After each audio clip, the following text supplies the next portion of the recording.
Hello friends, அனைவருக்கும் வணக்கம். இந்த வீடியோவில் என்ன பார்க்க போகிறோம் அப்படின்னா 12வது புத்தகம் பொலிட்டிக்கல் சயின்ஸில் இருக்கக்கூடிய யூனிட் நம்பர் 3 ஆட்சித்துறை அப்படிங்கிற ஒரு பாடம் பார்க்கலாம். ஸோ எக்ஸாம் பாயிண்ட் ஆஃப் வியூவில் என்னென்ன முக்கியமான கொஸ்டின்ஸ் அப்படின்றத இந்த யூனிட்டில் வந்து நம்ம டீட்டெயில்டாக பார்க்கலாம். ஓகேவா?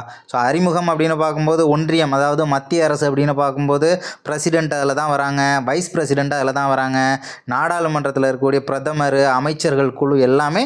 ஸோ அது மத்திய அரசு அப்படின்றது நமக்கு தெரியும். ஸோ இதில் என்ன புதுசாக அங்கங்கே ஒரு பாயிண்ட் வந்து நமக்கு கொடுத்துருப்பாங்க. ஸோ அந்த பாயிண்ட் என்னன்றதெல்லாம் நம்ம வந்து இதில் கவர் பண்ணிடலாம். அதாவது ஃபஸ்ட்டு என்ன பாயிண்ட் சொல்லியிருக்காங்கன்னா, அமெரிக்க குடியரசுத் தலைவர் போல் உண்மையான செயலதிகாரம் இந்தியாவில் இருக்கக்கூடிய இந்த பதவிக்கு கிடையாது. ஓகேவா? ஏன்னா வந்து பெயரளவு தலைவர் அப்படின்னு பார்க்கும்போது இந்தியாவில் அரசியலமைப்போட ஒரு பெயரளவிலான தலைவர் யார் அப்படின்னு பார்க்கும்போது மத்திய அரசாங்கத்தை பொறுத்தவரை குடியரசுத் தலைவரும், மாநிலத்தில் பெயரளவு செயல்படக்கூடிய ஒரு பதவி எது அப்படின்னா ஆளுநர் பதவியும் இருக்குது அப்படின்றதுன்னு தெரியும். ஜஸ்ட் அது ஒரு நாமினல் ஹெட் அப்படின்னு சொல்லுவாங்க. ஓகேவா? அதுவே உண்மையான அதிகாரம் யாருக்கிட்ட இருக்குது அப்படின்னு பார்த்தோம்னா பிரதமர்கிட்ட இருக்கும். மாநிலத்தை பார்க்கும்போது சிஎம், முதலமைச்சர்கிட்ட இருக்கும். ஓகேவா? இருந்தாலும் இதில் நம்ம என்ன தெரிஞ்சுக்கணும்னா, அமெரிக்காவில் குடியரசுத் தலைவருக்கு பவர் வந்து அதிகம் அப்படின்றத சொல்லியிருக்காங்க. ஆனால் இங்கே நம்ம இந்தியாவில் வந்து பார்த்தோம்னா ஒரு பெயரளவிலான தலைவர் யார் அப்படின்னு கேட்டாங்கன்னா நம்ம குடியரசுத் தலைவரை சொல்லணும். ஸோ இதில் குடியரசுத் தலைவர் அப்படின்னு பார்க்கும்போது இந்திய தேசத்தின் தலைவராக குடியரசுத் தலைவர் இருக்கிறார் அப்படின்றத சொல்லியிருக்காங்க. இந்தியாவின் முதல் குடிமகன் அப்படின்ற ஒரு அந்தஸ்து நம்ம யாருக்கு கொடுக்குறோம் அப்படின்னா அந்த நாளில் யார் வந்து குடியரசுத் தலைவராக இருக்காங்களோ ஸோ அவங்களுக்கு தான் இந்த ஒரு தகுதி கிடைக்கிது.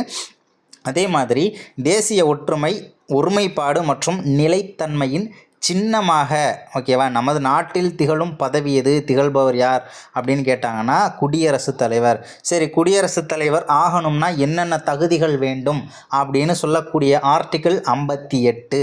ஓகேவா? ஸோ என்னென்ன தகுதி வேணும் அப்படின்னா, இப்போது நீங்கள் வந்து குடியரசுத் தலைவர் ஆகணும்னா உங்களுக்கு என்னென்ன தகுதி வேணும்னா, ஃபஸ்ட்டு இந்திய குடிமகனாக இருக்கணும். செகண்ட் வந்து 35 வயசு கம்ப்ளீட் ஆகியிருக்கணும். ஸோ அடுத்த பாயிண்ட்டு ரொம்ப முக்கியமானது. எப்படி இந்த இடத்துல ட்விஸ்ட் வைப்பாங்க அப்படின்னா, மாநிலங்களவை உறுப்பினர் ஆவதற்கான அனைத்து தகுதிகளும் இருக்க வேண்டும் அப்படின்னு சொல்லுவாங்க. ஸோ இதில் தான் நம்ம ரொம்ப உஷாராக படிக்க வேண்டிய ஒரு பாயிண்ட்டு. மக்களவை உறுப்பினர் ஆவதற்கான அனைத்து தகுதிகளும் கொண்டிருத்தல் வேண்டும் அப்படிங்கிறது தான் சரி. ஸோ அந்த இடத்துல மக்களவை அப்படின்றத என்ன பண்ணுவாங்க, மாநிலங்களவை அப்படின்னு சொல்லி மாற்றுவாங்க. அதுமாரி 35 வயசு அப்படின்றத 30 வயசுன்னு மாற்றலாம், 25ன்னு கூட மாற்றலாம். 30 வயசுனா ராஜ்யசபா உறுப்பினர் ஆவதற்கு தான் 30 வயசு இருக்கணும். ஓகேவா? 30 வயசு கம்ப்ளீட் பண்ணியிருக்கணும். அதுவே லோக்சபா அப்படின்னு பார்க்கும்போது 25 வயசு கம்ப்ளீட் ஆகியிருந்தால் போதும். ஓகேவா? அதுமாரி இந்த மக்களவை அப்படிங்கிற வார்த்தை வந்து நமக்கு ரொம்பவே முக்கியம். வைஸ் பிரசிடெண்ட்டுக்கு கேட்டாங்க அப்படின்னா அந்த மக்களவைக்கு பதிலாக மாநிலங்களவை அப்படின்னு சொல்லிட்டு வந்துடும். லோக்சபா, மக்களவை அப்படின்னா லோக்சபா. அதே மாதிரி ஆதாயம் தரக்கூடிய பதவியில் இருக்கக்கூடாது. ஓகேவா?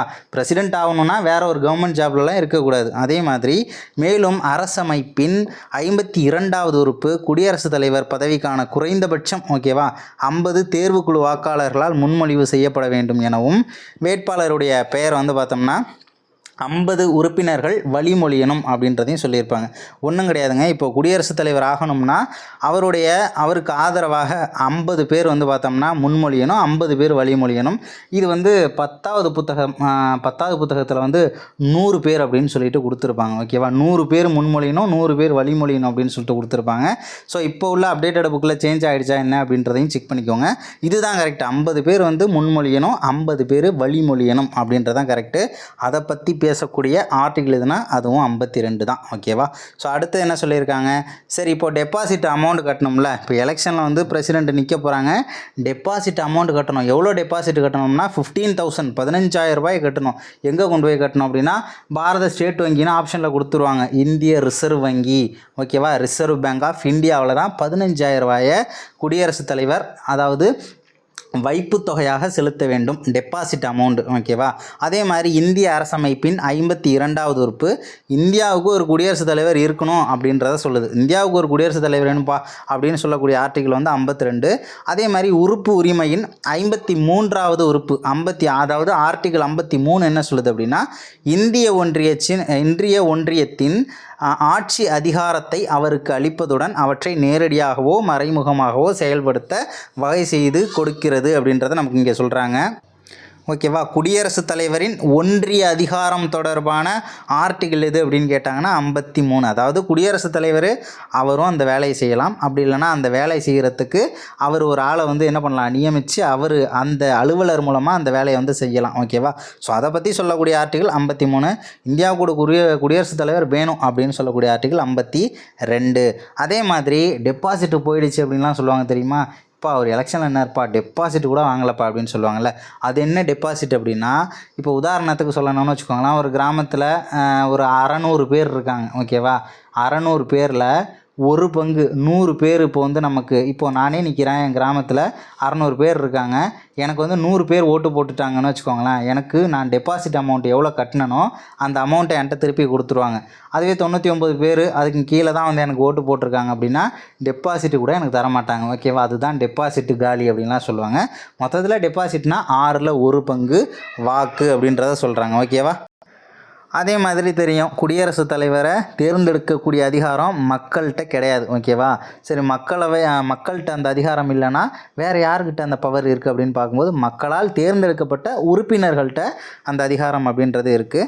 ஸோ அதை வந்து வாக்காளர் குழு அப்படின்னு சொல்லுவாங்க. ஸோ அதில் யாரெல்லாம் சேர்ந்து குடியரசுத் தலைவரை தேர்வு செய்கிறாங்க அப்படின்னு பார்க்கும்போது நாடாளுமன்றத்தில் இருக்கக்கூடிய 2 அவை லோக்சபா ராஜ்யசபா உறுப்பினர்கள், அதாவது தேர்ந்தெடுக்கப்பட்ட உறுப்பினர்கள், எலெக்டட் மெம்பர்ஸ்.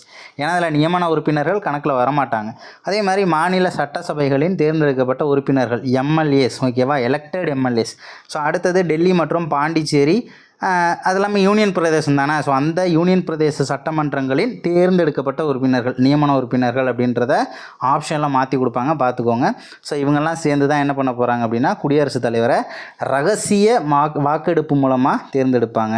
அதாவது ஒற்றை மாற்று வாக்கு அப்படின்றத சொல்லியிருப்பாங்க.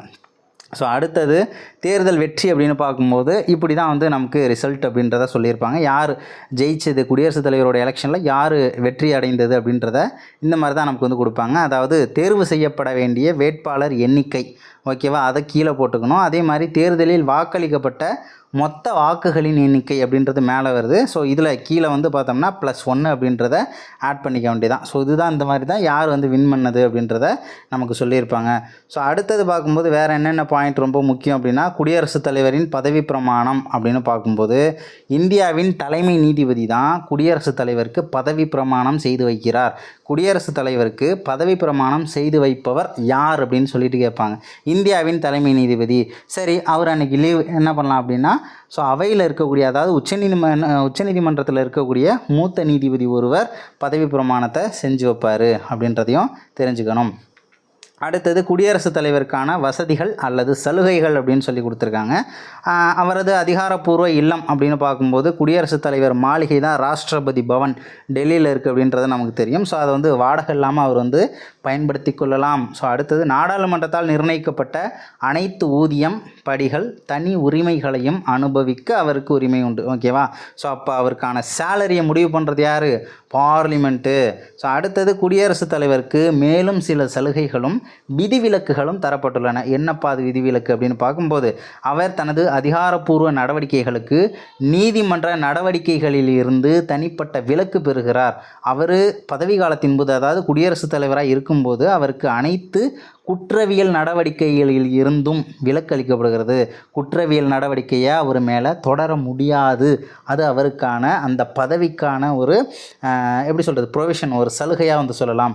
ஸோ அதே மாதிரி பதவிக்காலம் அப்படின்னு பார்க்கும்போது குடியரசுத் தலைவர் தனது அலுவலகத்தில் நுழைந்த தேதி முதல் 5 வருட காலம். இது ஒரு முக்கியமான கொஸ்டின், குரூப் 1 கொஸ்டின்.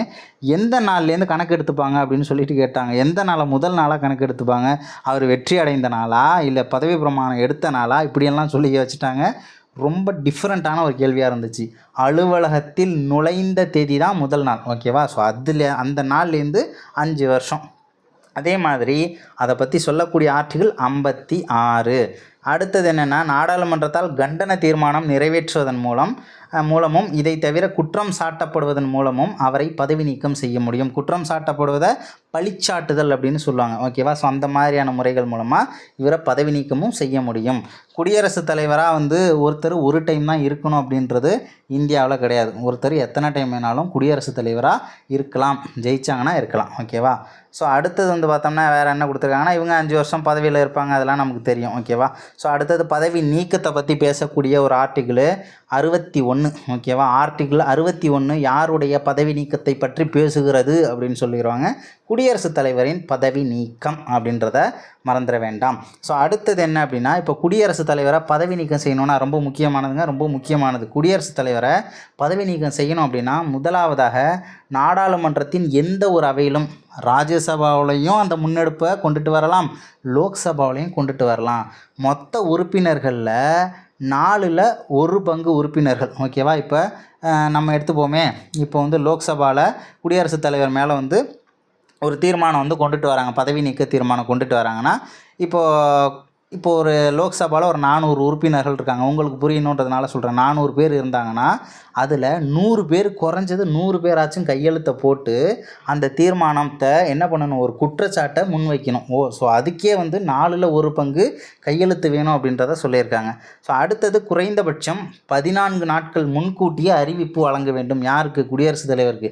14 நாளைக்கு முன்னாடியே என்ன பண்ணணும், இந்த மாதிரி உங்கள் மேலே ஒரு குற்றச்சாட்டை வைக்கிறோம் அப்படின்னு சொல்லிட்டு 14 டேஸுக்கு முன்னாடியே வந்து நம்ம சொல்லிடணும். அத்தகைய தீர்மானம் ஒரு சபையால் விவாதிக்கப்படும் போது அவை உறுப்பினர்களின் மொத்த எண்ணிக்கையில், ஸோ ஓகேவா, ஸோ இது அடுத்த ஸ்டெப்புக்கு போகுது. அவை உறுப்பினர்களோட மொத்த எண்ணிக்கையில் 3/2 குறையாமல் பெரும்பான்மை காட்டணும். ஓகேவா?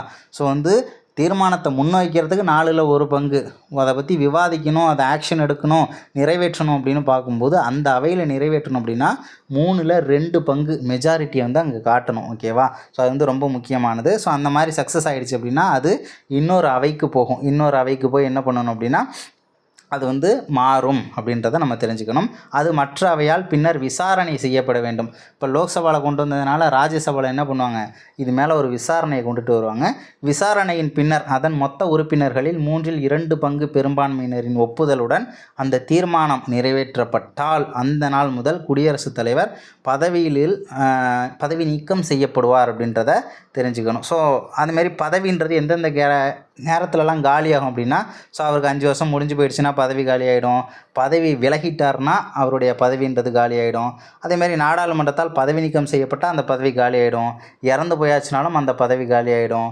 அதேமாரி அவர் தகுதியை இழந்தால் அல்லது அவரது தேர்தல் செல்லாது அப்படின்னு சொல்லிட்டு அறிவிக்கிறாங்க அப்படின்னாலும் அவருடைய அந்த பதவின்றது காலியாக தான் இருக்கும். அதே மாதிரி குடியரசுத் தலைவரின் பணிகள் அப்புறம் அதிகாரங்கள்லாம் கொடுத்துருக்காங்க. ஸோ குடியரசுத் தலைவரின் பணிகளும் அதிகாரங்களும் பரந்துபட்டவை அப்படின்றத சொல்லியிருக்காங்க. நாடாளுமன்றத்தை கூட்டுவதும் நாடாளுமன்றத்தில் உரையாற்றுவது, ஒத்தி வைப்பது, இது எல்லாமே யார் அப்படின்னா பிரசிடெண்ட்டு தான். ஓகேவா? நாடாளுமன்றத்தை கூட்டுங்கப்பா, ஏன் நான் கூட்டாமல் இருக்கீங்க, சீக்கிரம் வந்து கூட்டுங்க அப்படின்னு சொல்கிறாங்க இல்லையா? கூட்டம் கூட்டுறது. ஓகேவா? நம்ம வந்து கூட்டுறதுன்னு நினச்சிக்கக்கூடாது, கூட்டம் கூட்டுறது. ஸோ அதுக்கு வந்து பார்த்தோம்னா அதே மாதிரி அந்த கூட்டம் வந்து இப்போ வேணாப்பா தள்ளி வச்சுக்கலாம் அப்படின்னு சொல்லக்கூடிய அதிகாரம்லாம் யாருக்கு இருக்குது அப்படின்னா பிரசிடெண்ட்டுக்கு தான் இருக்குது. அதுவே கூட்டம் நடக்கும்போது அந்த கூட்டத்தை தலைமை தாங்கி நடத்துகிறது யார் அப்படின்னா லோக்சபாவோட ஸ்பீக்கர். அதையும் இதையும் கன்ஃபியூஸ் பண்ணிக்க கூடாது. அதே மாதிரி 12 உறுப்பினர்களை வந்து பார்த்தோம்னா ராஜ்யசபாவுக்கு நியமனம் செய்கிறாரு அப்படின்றது தெரியும்.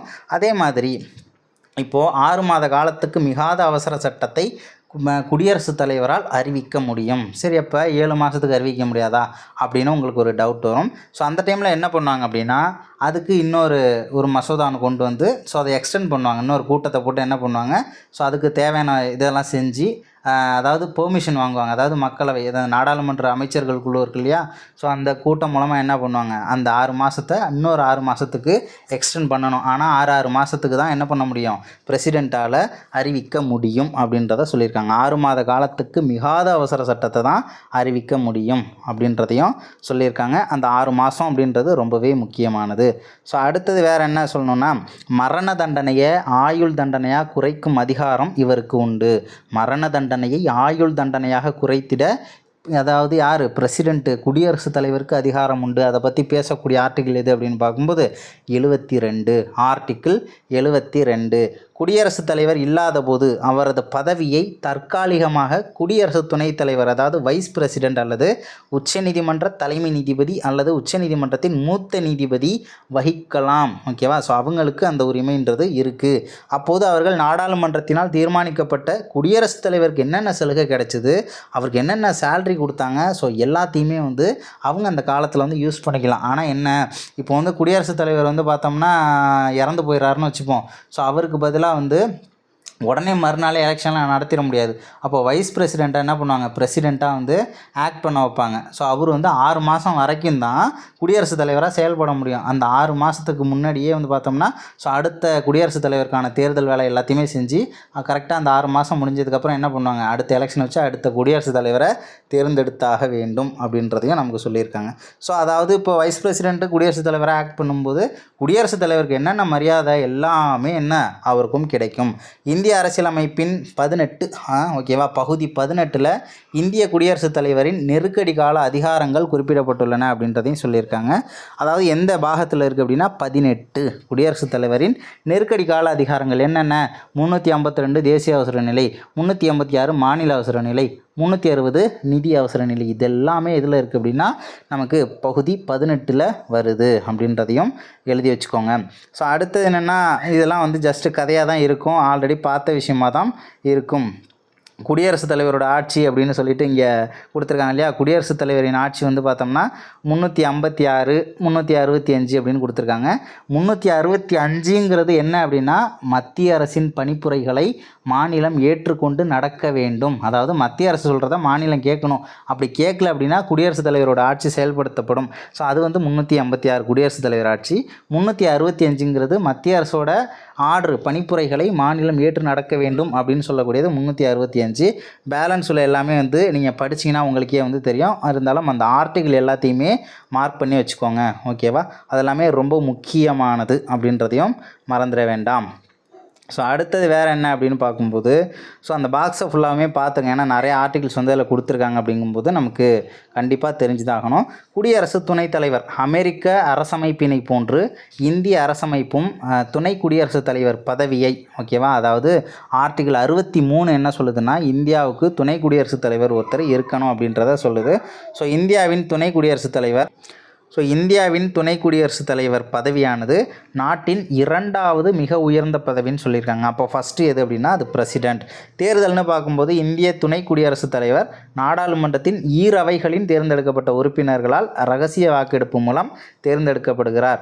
ஓகேவா? இங்கே வந்து 2 அவைகளோட தேர்ந்தெடுக்கப்பட்ட உறுப்பினர்கள். ஓகேவா? ஸோ அதே மாதிரி தகுதின்னு பார்க்கும்போது இந்தியாவின் குடிமகனாக இருக்கணும், 35 வயசு முடிஞ்சிருக்கணும், மாநிலங்களவை உறுப்பினராவதற்கு என்னென்ன தகுதி வேணுமோ எல்லா தகுதியும் இருக்கணும் அப்படின்றத சொல்லியிருக்காங்க. அதே மாதிரி ஆதாயம் தரும் எந்த பதவியும் இருக்கக்கூடாது அப்படின்றத சொல்லியிருக்காங்க. ஓகேவா? ஸோ அதே மாதிரி இவரையும் வந்து பதவியிலேருந்து நீக்கலாம். இவருக்கும் 14 நாளைக்கு முன்னாடியே முன்னறிவிப்பு கொடுக்க வேண்டும் அப்படின்றதையும் நமக்கு சொல்லியிருக்காங்க.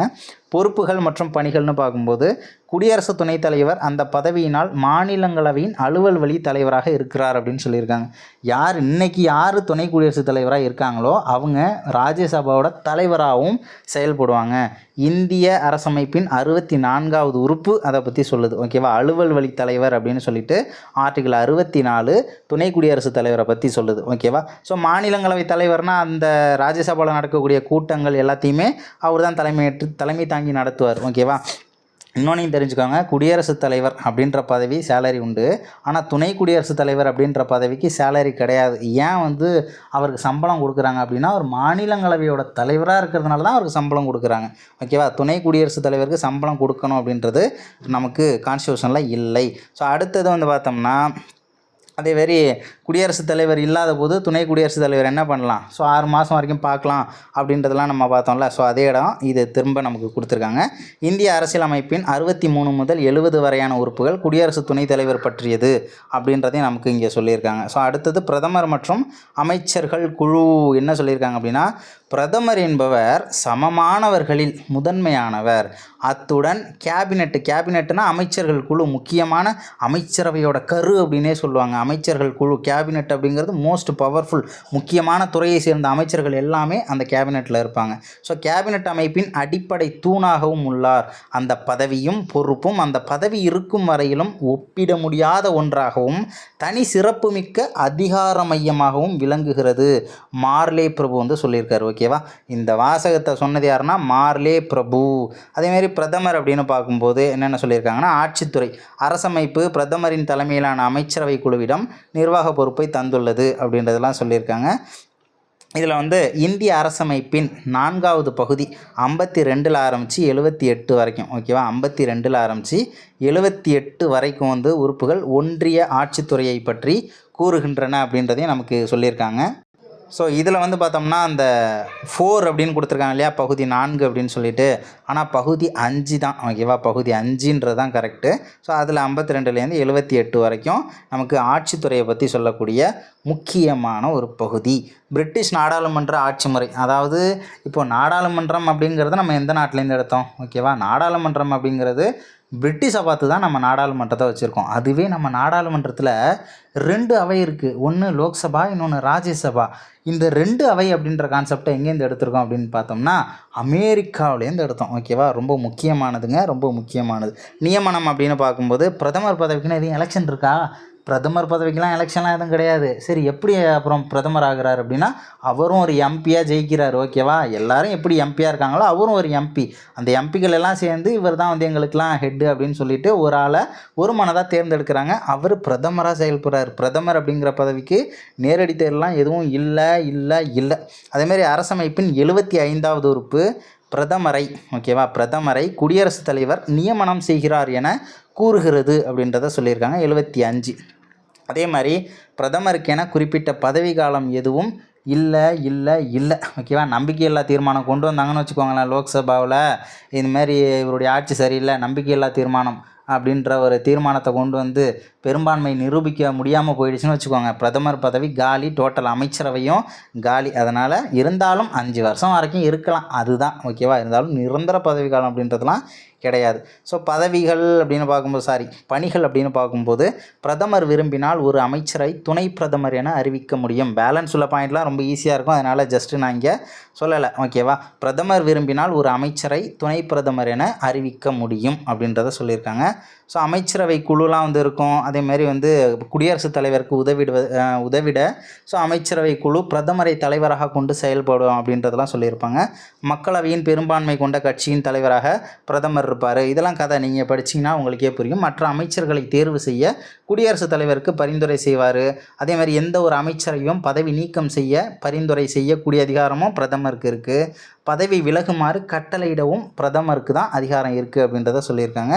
எந்தெந்த துறையை யாருக்கு ஒதுக்கீடு செய்யலாம் அப்படிங்கிற அதிகாரம் அவருடைய பரிந்துரை அடிப்படையில் தான் நடக்குங்க. ஓகேவா, அதுமாரி வந்து பார்த்தோம்னா அமைச்சரவையின் தலைவர் யார் அப்படின்னா பிரதமர் தான். ஸோ அமைச்சரவை கூட்டங்களை கூட்டவும் தலைமையேற்று நடத்துவதும் பல குழுக்களின் தலைவரும் இருக்கக்கூடிய ஒரு அதிகாரம் உள்ளவர் பிரதமர் அப்படின்றத சொல்லியிருக்காங்க.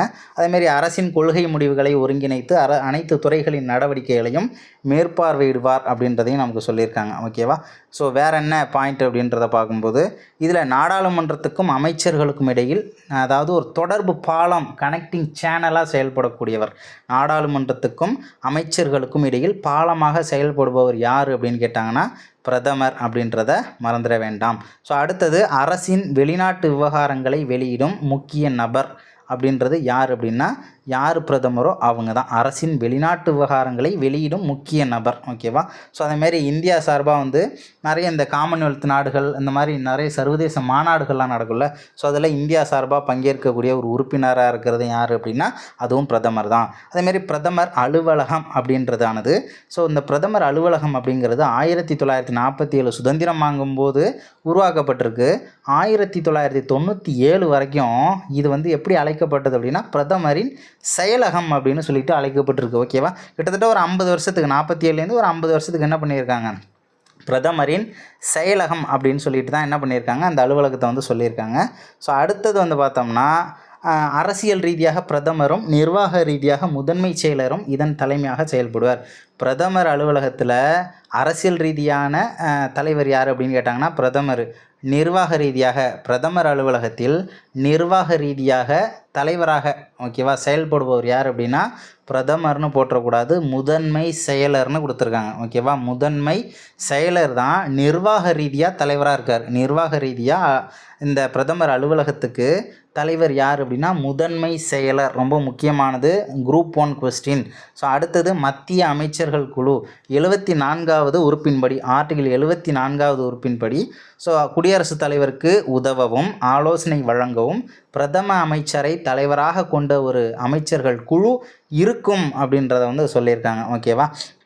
ஸோ அடுத்தது அமைச்சர்கள் குழு அப்படிங்கிறது மொத்தம் 3 வகையான டீம் இருப்பாங்க.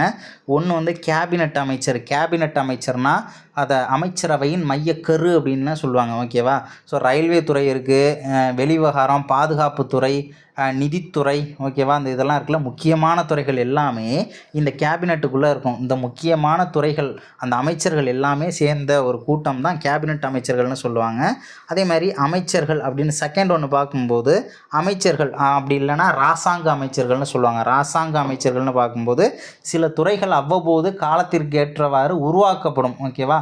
இப்போ இந்த நீருக்காக உருவாக்குறது, இப்போ காற்றுக்காக ஒரு துறை உருவாக்குறாங்க அப்படின்னா ஸோ அதுக்குன்னு அமைச்சர் போடுறாங்க அப்படின்னா அவங்களாம் இராசாங்க அமைச்சர்களாக இருப்பாங்க. ஸோ அவங்க 2 பேருக்கும் ஹெல்ப் பண்ணக்கூடிய ஒரு அமைச்சர்கள் தான் அடுத்து வரக்கூடிய இணை அமைச்சர், அப்படி இல்லைனா துணை அமைச்சர்கள் அப்படின்றதையும் நமக்கு சொல்லியிருப்பாங்க ஓகேவா. ஜஸ்ட்டு 3 டீம் இருக்குது அப்படின்றத தெரிஞ்சுக்கோங்க. அமைச்சர்கள் குழுவின் நியமனம் அரசமைப்பு 75வது உறுப்பின்படி ஆர்டிகிள் 75 என்ன பண்ணுதுன்னா குடியரசுத் தலைவரால் பிரதமர் நியமிக்கப்படுகிறார். பிரதமரின் ஆலோசனையின் பேரில் மற்ற அமைச்சர்கள் குடியரசுத் தலைவரால் நியமிக்கப்படுகின்றனர் அப்படின்றத சொல்லியிருக்காங்க. குடியரசுத் தலைவரின் விருப்பம் உள்ளவரை அமைச்சர்கள் பதவியில் செயல்படலாம், இருக்க முடியும் அப்படின்றதையும் சொல்லியிருக்காங்க. ஸோ அடுத்தது என்ன சொல்லியிருக்காங்க அப்படின்னா பிரதமரால் பரிந்துரை செய்யப்படாத, அதாவது பரிந்துரைக்கப்படாத யாரையும் குடியரசுத் தலைவர் தன்னிச்சையாக நீ வந்து இந்த அமைச்சர் இந்த துறையில் நீ அமைச்சராக இருங்கலாம் சொல்ல முடியாது. இப்போ ரயில்வே துறை வந்து பார்த்தோம்னா யார் அமைச்சராக போடலான்னா குடியரசுத் தலைவர் தன்னிச்சையெல்லாம் முடிவெடுக்க முடியாது. பிரதமர் வந்து அவர் ஓகேப்பா அவர் வந்து போடலாம் அப்படின்னு சொல்லும்போது தான் அவர் என்ன பண்ணுறாங்க, குடியரசுத் தலைவர் நியமனம் செய்கிறாங்க ஓகேவா. நிழல் அமைச்சரவை இங்கிலாந்து நாடாளுமன்றத்தில் உள்ள எதிர்க்கட்சிகள் ஒவ்வொரு துறையிலும் உள்ள விவகாரங்களை பற்றி ஆராய தமது உறுப்பினர்களை கொண்ட ஒரு குழு வந்து அமைக்கிறாங்களாம். ஸோ அதுமாரி இதன் மூலம் எதிர்க்கட்சிகள் அரசு தொடர்பான பிரச்சனைகளை தெளிவாக அறிந்து கொள்ளவும் அரசினை விழிப்பாக இருக்க செய்யவும் முடிகிறது அப்படின்றதையும் சொல்லியிருக்காங்க. ஸோ அந்த அமைச்சரவை நிழல் அமைச்சரவைன்னு சொல்லியிருக்காங்க. நிழல் அமைச்சரவை எந்த நாடு அப்படின்னு கேட்டாங்கன்னா இங்கிலாந்து அப்படின்றதையும் மறந்துட வேண்டாம். ஸோ அடுத்தது அமைச்சர்களின் தனிப்பட்ட மற்றும் கூட்டு பொறுப்பு. இந்திய அரசமைப்பின்படி அமைச்சர்கள் தனியாகவும் கூட்டாகவும் மக்களவைக்கு பொறுப்பானவர்கள். எந்த அமைச்சர்களை சொல்கிறாங்க, அது ராஜ்யசபா இருந்தாலும் சரி தான், லோக்சபா அமைச்சர்களாக இருந்தாலும் சரி தான். யாருக்கு பொறுப்பு, மக்களவைக்கு பொறுப்பு. ஏன் மக்களவைக்கு பொறுப்பு அப்படின்னா மக்களோட உறுப்பினர்கள்லாம் எங்கே இருக்காங்க, மக்களால் தேர்ந்தெடுக்க பிரதிநிதிகள் எல்லாம் எங்கே இருக்காங்கன்னா லோக்சபாவில் தான் இருக்காங்க. அப்போ யாருக்கு பொறுப்பாக இருக்கணும், ஃபஸ்ட்டு மக்களுக்கு தான் அவங்க பொறுப்பாக இருக்கணும். மக்கள் எல்லாம் நம்ம இங்கே இருக்கமே அப்படின்னு பார்க்கக்கூடாது. நம்மளாம் தேர்ந்து என்ன பண்ணியிருக்கோம், எம்பியை தேர்ந்தெடுத்துருக்கோம்ல, லோக்சபாவில் இருக்கக்கூடிய எம்பியெல்லாம் மக்கள் நம்ம தானே தேர்ந்தெடுக்கிறோம். ஸோ அப்போ எல்லாருமே மக்களுக்கு தான் பொறுப்பு, அதனால தான் மக்களவைக்கு பொறுப்பு அப்படின்றத சொல்லியிருக்காங்க ஓகேவா. ஸோ அடுத்தது குடும்ப அமைச்சரவை என்றால் என்ன. குடும்ப அமைச்சரவை என்பது அமைச்சரவைக்கு உள்ளேயே ஒரு சிறு குழுவாக செயல்படும் அமைச்சர்களோட குழு அப்படின்றத சொல்லியிருக்காங்க. இது முறைசாரா குழு எனினும் உண்மையான அதிகார மையமாகவும் இருக்குது அப்படின்றத சொல்லியிருக்காங்க. முக்கியமான அரசியல் பிரச்சனைகளில் முடிவுகள் எடுப்பதில் ரகசியத்தை பாதுகாக்க பிரதமருக்கு இந்த அமைச்சரவை குழு முறை உதவியாய் உள்ளது அப்படின்றதையும் சொல்லியிருக்காங்க ஓகேவா. ஜஸ்ட்டு தெரிஞ்சுக்கலாம். ஸோ அடுத்தது வேறு என்னென்ன அப்படின்னு பார்க்கும்போது ஸோ இந்த அமைச்சர்கள் குழுவோட செயல்பாடுகள் அப்படின்றத நீங்களே வந்து ஜஸ்ட்டு கதையாக படிச்சிங்கனாலே உங்களுக்கே தெரியும். ஸோ அடுத்தது ஆட்சித்துறை மாநிலங்கள்னு பார்க்கும்போது இந்திய அரசமைப்பின் 153 ஆரம்பித்து 167 வரைக்கும் ஓகேவா. இது வந்து 6வது பகுதி ஓகேவா. 5ன்றது மத்திய அரசு, பகுதி 6ல் 153லேருந்து 167 வரைக்கும் மாநில நிர்வாகத்தை பற்றி பேசக்கூடிய ஆர்டிகிள்ஸ். நமக்கு மாநிலம் அப்படின்னா என்னது, சட்டமன்றம் வரும், ஆளுநர் வருவார், முதலமைச்சர், அமைச்சர்கள் இவங்க எல்லாம் சேர்ந்தது தான். மாநில நிர்வாகம் அப்படின்னு பார்க்கும்போது ஆளுநர், முதலமைச்சர் தலைவிலான அமைச்சர்கள் குழு அப்படின்றது தான் நமக்கு இங்கே மாநில நிர்வாகம் அப்படின்றது. ஸோ ஃபஸ்ட்டு ஆளுநர் அப்படின்னு சொல்லியிருக்காங்க. ஆளுநரின் தேர்வு முறைன்னு பார்க்கும்போது 153வது ஆர்டிகிள் என்ன சொல்லுதுன்னா ஒவ்வொரு மாநிலத்துக்கும் ஒரு கவர்னர் இருப்பார், ஒவ்வொரு மாநிலத்துக்கும் ஒரு கவர்னர் இருக்கணும் அப்படின்னு சொல்லக்கூடிய ஒரு ஆர்டிகிள் வந்து 153. அதே மாதிரி ஒவ்வொரு மாநிலத்திற்கும் ஒரு ஆளுநர் இருப்பார். ஆனால் 1956 ஒரு சட்ட திருத்தம் கொண்டுட்டு வராங்க. 7வது அரசமைப்பு சட்ட திருத்தம், 7வது CAA 1956 கொண்டுட்டு வராங்க. அந்த திருத்தப்படி என்ன சொல்கிறாங்க, ஒன்று அல்லது அதற்கு மேற்பட்ட மாநிலங்களுக்கு ஒரு ஆளுநர் இருக்கலாம் அப்படிங்கிற ஒரு திருத்தம் வந்து இந்த இடத்துல நமக்கு இருக்குது. உதாரணத்துக்கு சொல்லணும்னா இப்போ கேரளாவுக்கும் தமிழ்நாட்டுக்கும் சேர்த்து ஒரே ஒரு ஆளுநர் இருக்க முடியும். அந்த திருத்தம் தான் 7வது CAA 1956. 3 மாநிலத்துக்கும் சேர்த்து கூட இருக்கலாம். ஓகேவா. ஸோ அதே மாதிரி வேறு என்ன அப்படின்னா ஆளுநர் நியமனம், அதை பற்றி பேசக்கூடிய ஆர்டிகிள் வந்து 155. ஓகேவா. ஒரு மாநில ஆளுநர் இந்திய குடியரசுத் தலைவரால் நியமிக்கப்படுகிறார். என்னென்ன தகுதி வேணும் அப்படின்றதையும் சொல்லியிருக்காங்க. இந்தியாவோட குடிமகனாக இருக்கணும், 35 வயசுன்றது கம்ப்ளீட் ஆகியிருக்கணும், ஆதாயம் தரக்கூடிய எந்த பதவியும் இருக்கவே கூடாது, நாடாளுமன்ற உறுப்பினராகவும் இருக்கக்கூடாது, சட்டமன்ற உறுப்பினராகவும் இருக்கக்கூடாது. பதவி மற்றும் காலம், ஆளுநரின் பதவி காலம் ஒரு 5 வருஷம். ஓகேவா. அதை பற்றி சொல்லக்கூடிய ஆர்டிகிள் 156. குடியரசுத் தலைவர் எப்போ வேணாலும் ஆளுநரோட பதவியை காலி பண்ணலாம், அப்படி இல்லைன்னா வேறு ஸ்டேட்டுக்கு கூட மாற்றலாம் அப்படின்றதையும் சொல்லியிருக்காங்க. நாடாளுமன்றத்தால் நிர்ணயிக்கப்பட்ட ஊதியத்தை ஆளுநர் பெறுகிறார். குடியரசுத் தலைவருக்கான சேலரியை முடிவு பண்ணுறதும் பார்லிமெண்ட்டு தான், ஆளுநருக்கான சேலரியை முடிவு பண்ணுறதும் பார்லிமெண்ட்டு தான். இங்கே நமக்கு என்ன கன்ஃபியூஸ் ஆகும் அப்படின்னா, பிரசிடெண்ட்டுக்கு பார்லிமெண்ட்டு சேலரியை முடிவு பண்ணுறாங்க, கவர்னருக்கு ஒருவேளை பிரசிடெண்ட் பண்ணுவாங்களோ அப்படின்னு சொல்லிட்டு ஆப்ஷனில் வைப்பாங்க. நம்மளே என்ன பண்ணுவோம், கண்மூடித்தனமாக அதை அப்படியே நம்பி சரின்னு சொல்லி நினச்சிப்போம். ஆனால் 2 பேருக்குமே என்ன தான், நாடாளுமன்றம் தான் அப்படின்றதையும் மறந்துட வேண்டாம். 2 பேருக்குமே நாடாளுமன்றம் தான் சேலரியை முடிவு பண்ணுது அப்படின்றத நமக்கு சொல்லியிருக்காங்க. ஓகேவா. ஆளுநரின் அதிகாரங்கள், பணிகள் அப்படின்றதெல்லாம் சொல்லியிருக்காங்க. இப்போ ஆளுநர் மாநில அரசின் நிர்வாக தலைவராக உள்ளார். ஆளுநர் நிர்வாக அதிகாரங்களை நேரடியாகவோ அல்லது அவருக்கு கீழ் உள்ளவராலோ செயல்படுத்துகிறார் அப்படின்றத சொல்லியிருக்காங்க. முக்கியமாக இந்த 154வது ஆர்டிகிள் அப்படின்னு பார்க்கும்போது நிர்வாக அதிகாரம் அப்படின்றத சொல்லியிருக்காங்களா. ஸோ அதாவது எந்த ஒரு நிர்வாக நடவடிக்கையும் அந்த மாநிலத்தில், ஓகேவா, எந்த ஒரு நிர்வாக நடவடிக்கையும் அந்த ஸ்டேட்டில் இருக்கக்கூடிய ஆளுநரோட பெயரில் தான் நடக்கணும் அப்படின்னு சொல்லக்கூடிய ஆர்டிகிள் இந்த 154. அதே மாதிரி நிர்வாக அதிகாரத்தை நேரடியாகவும் செய்யலாம், அவருடைய அலுவலர் மூலமாகவும் செய்யலாம் அப்படின்னு சொல்லக்கூடிய ஆர்டிகிளும் அதே 154 தான். ஸோ அடுத்தது வேறு என்ன சொல்லியிருக்காங்கன்னா, அடுத்த பாயிண்ட்லாம் நீங்கள் ஜஸ்ட்டு படிச்சிங்க அப்படின்னாலே உங்களுக்கே புரியும். மாநில அரசின் தலைமை வழக்கறிஞர், அதாவது அட்வொகேட் ஜெனரல். ஓகேவா. அட்வொகேட் ஜெனரல் ஆர்டிகிள் 165 அட்வொகேட் ஜெனரலை பற்றி சொல்லக்கூடிய ஆர்டிகிள். சைடில் சும்மா நோட் பண்ணிக்கோங்க. மாநில பொதுப்பணி ஆணையத்தின் தலைவர் மற்றும் உறுப்பினர்கள். ஓகேவா. அதாவது TNPSCயோட தலைவர், உறுப்பினர்கள், துணை சார்பு நீதிமன்றங்களின் நீதிபதிகளின் நியமனங்கள், பதவிகள், பதவி உயர்வு எல்லாத்தையும் தீர்மானிப்பவர் யார் அப்படின்னா கவர்னர் தான். குடியரசுத் தலைவர் ஆட்சியை குடியரசுத் தலைவரின் முன்னிலையில் மாநிலத்தில் செயல்படுத்த போகிறது யார் அப்படின்னா 356. ஸோ அந்த அதிகாரம் யாருக்கு இருக்குன்னா கவர்னருக்கு தான் இருக்குது. சட்டமன்ற அதிகாரம் அப்படின்னு பார்க்கும்போது ஆளுநர் வந்து மாநில சட்டமன்றத்தின் ஒரு அங்கம் அப்படின்னு சொல்லிட்டு கேட்பாங்க, நிறைய டைம் கேட்டிருக்காங்க.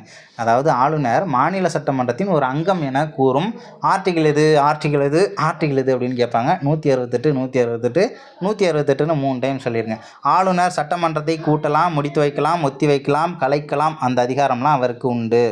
அதே மாதிரி மாநில சட்டமன்ற உறுப்பினர்களிடையே ஆளுநர் வந்து உரையாற்றுகிறார் அப்படின்றதெல்லாம் சொல்லியிருக்காங்க.